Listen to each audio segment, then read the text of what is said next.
ក្មេងៗនៅស្រុកខ្មែរគាត់តែងខ្លាចសត្វតុកែពេលគាត់ឮវាយំតុកែតុកែគាត់មិនហ៊ាននៅក្បែរទេព្រោះខ្លាច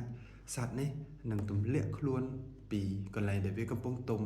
មកទុំនឹងកពួកគាត់ហើយឮថាពេលវាទុំហើយវាមិនងាយរបេះទេតែខ្ញុំគិតថាជើងស្អិតរបស់សត្វតុកែនេះក៏ជួយបង្ហាញឲ្យយើងយល់កាន់តែច្បាស់អំពីទំនាក់ទំនងរបស់យើងជាមួយនឹងព្រះយេស៊ូវនៅក្នុងគម្ពីរទំនុកដំកើងចំពុក63ខ8បានចែងថាព្រលឹងរបស់ទូលបង្គំនៅជាប់នឹងព្រះអង្គគឺការស្អិតជាប់បែបនេះដែលមិនងាយនឹងលេងដែលយើងគួរតែមានជាមួយនឹងព្រះយេស៊ូវព្រះយេស៊ូវក៏ចង់ឲ្យយើងតោងជាប់ទ្រង់ឲ្យអស់ពីចិត្តព្រោះថាការដែលទ្រង់ស្រឡាញ់យើងគឺស្អិតជាងយើងអាចតោងជាប់ទ្រង់ទៅទៀត